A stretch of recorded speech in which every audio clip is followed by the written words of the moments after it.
In this video, we will demonstrate the hardware implementation of our system.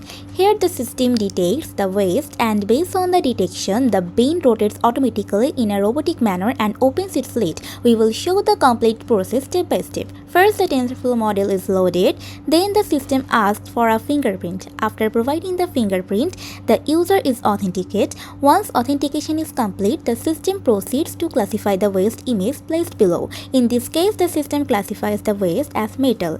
Therefore, the bin rotates 90 degrees and opens the lid. The waste is then dropped into the designated compartment for metal. After that, the bin returns to its original position. Next, the system again asks for a fingerprint for a new waste input. Another user is authenticated and this time the waste is classified as paper. Accordingly, the bin rotates to the paper section, the waste is dropped and then the bin returns to its initial position.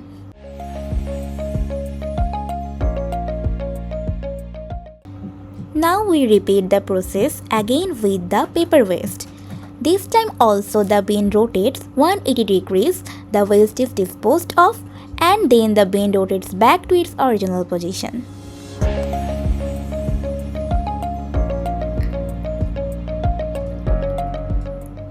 After that, we try detecting metal again.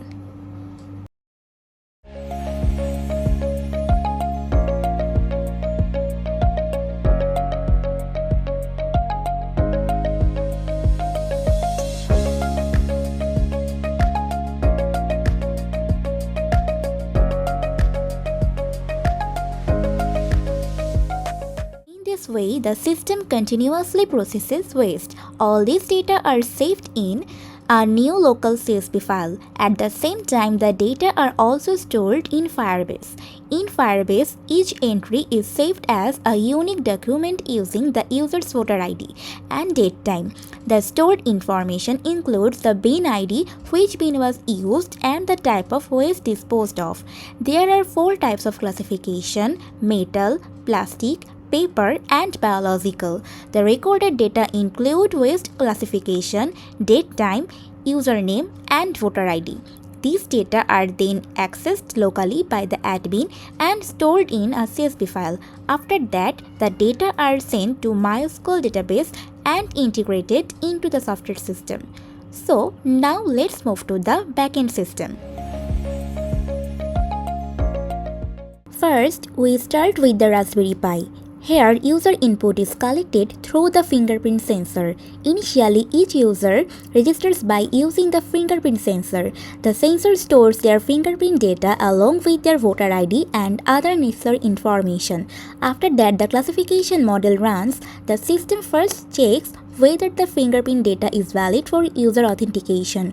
If the user is successfully authenticated, the system then captures an image of the waste using an IP camera. Once the image is captured, the system classifies the waste. Based on the classification result, the servo motor rotates and the stepper motor adjusts the bin into one of 4 sections. Then the servo motor rotates 90 degrees to dispose of the waste. After disposal, the system reverses the motion and brings the bin back to its original position. Next, using an ultrasonic sensor, the system measures how full the bin is. All this information is then sent to Firebase. At the same time, the data are also saved locally as a CSV file. Now moving to Firebase, the user data collected earlier through the fingerprint sensor are stored based on their voter ID. The classified waste data are stored with timestamps including the time, username, voter ID and the type of waste. All of this information is maintained in Firebase. From Firebase, if we run the system code, the data are exported and saved as a CSV file in the local host. The admin who supervises the entire system can access this CSV file. These CSV files act as the main data source from which additional tables and software functionalities can be generated later. The CSV data can also be sent to a MySQL database. Once transferred, the database contains 2 main tables, one for waste records and another for user information. These tables along with other supporting tables are used to run the software system. Now coming to the software interface, this is the admin panel.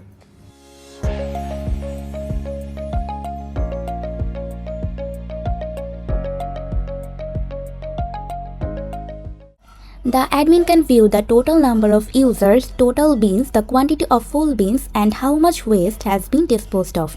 The admin can also see where the bins are located, how full each bin is, and the overall fill level of each bin.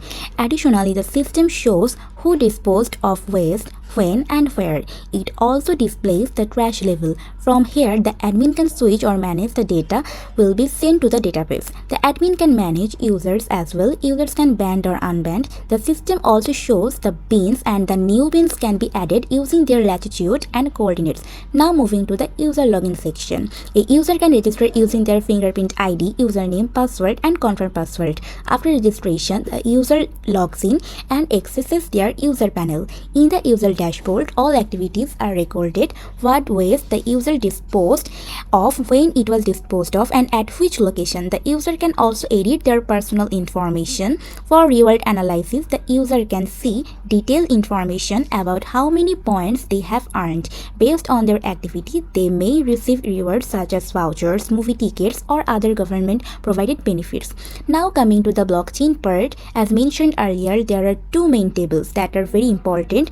These two tables are stored in the blockchain. The blockchain converts this data into a secure format. If any changes are attempted in the blockchain, those changes will be detected. Therefore, no one can modify the data. This information is distributed across users, and there is no option to alter it. Duplicate data cannot be added either. For example, existing data are ignored because they have already been stored in the blockchain. This is handled using timestamps. If new data are added, only those new rows will be stored in the blockchain, while the old ones are ignored. For instance, if 4 new rows are added, only those 4 rows will be included, and the rest will be skipped. This is how the blockchain system works. Finally, coming back to the reward analysis. The reward analysis is handled here with a complete logic system. It analyzes when, where, and what type of waste the user has disposed of and calculates points accordingly. This entire logic can be modified later by the government based on their policies and requirements. So, this is the complete software part of our system.